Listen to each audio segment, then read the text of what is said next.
I've been thinking about John Weaver, the massive pervert and pedophile at the Lincoln Project, and also all his buddies.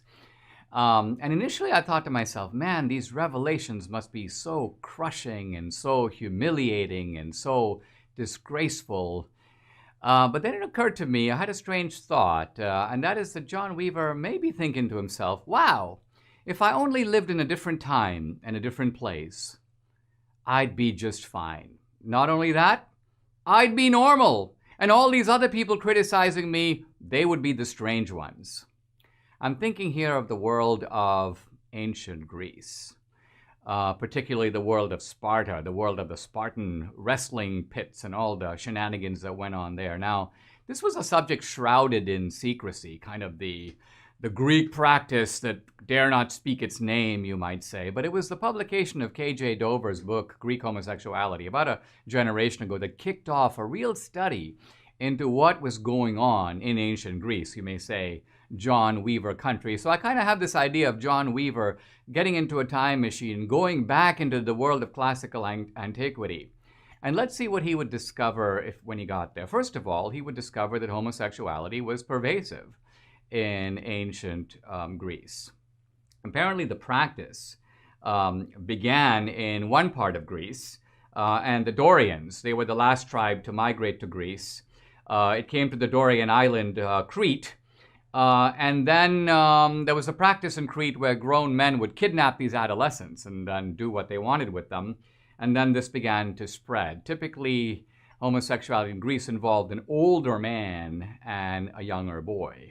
The older man was considered to be kind of the bearded guy. He was called the Erastes. And the younger boy was called the Eromenus.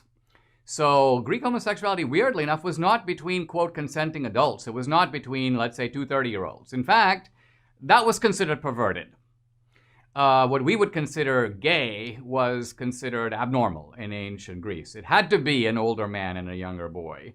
And in fact, as you look closer, you realize that this bizarre relationship, initially thought to be a prerogative of the aristocratic class, but now believed to have spread even in other classes as well, this was actually based upon a theory of education. Yes, believe it or not. I think Weaver would be kind of excited to make all these discoveries. Education. See, the idea here was that the younger boy and the older man each had something to supply to the other. There was a kind of reciprocity. So the younger boy supplies sex. And what does the older man supply? Education, wisdom. So, this is like, John Weaver's like, hey, I've been on all these political campaigns. I've got a lot of wisdom to give. Allegedly, Weaver was chasing after 100 different boys at different times, at least according to the reporter who broke the story. This is, wow, 100. It takes a village to please this guy.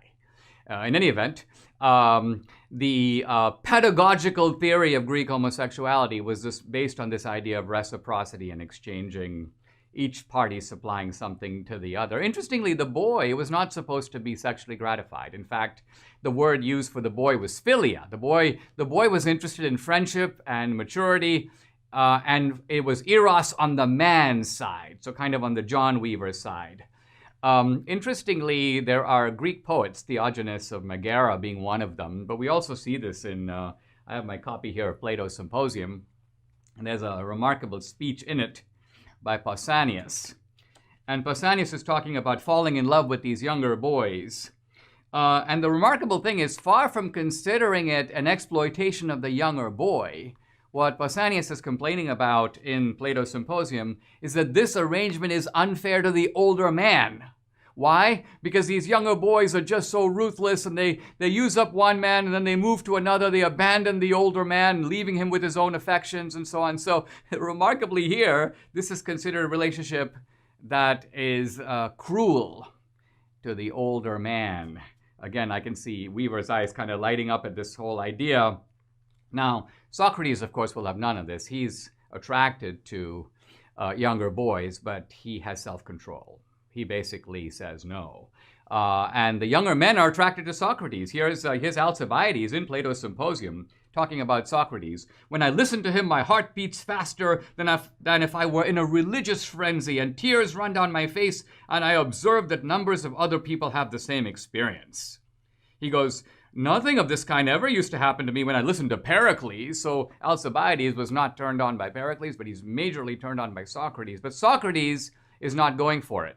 And this is the key point, and I think a point relevant to our day. What Plato is saying ultimately is that, yeah, we have these passions, but part of being an adult and being mature is to sublimate them, to use your reason to say no. And this is basically what John Weaver refused to do. My final point about this is this. A lot of our modern ideas of perversion in the West come out of Christianity. Practices that were depraved in the Greek world are considered depraved because Christianity called them so.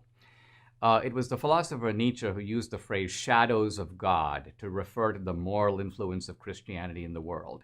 And part of what Nietzsche was saying is that if Christianity goes down, if Christian influence begins to decline, then the shadows of God will go too. In other words, our sense of what is cruel and barbaric, our respect for the preciousness of life, for example, or our abhorrence of practices like pederasty will begin to dissolve. That will be a world that John Weaver may be excited to live in, perhaps also his other buddies at the Lincoln Project, but I don't think it's a world that decent people want. I think it's a world that we should say no to, and that means we've got to fight to protect, even though it's declined perhaps, the residual influence of Christianity in our culture.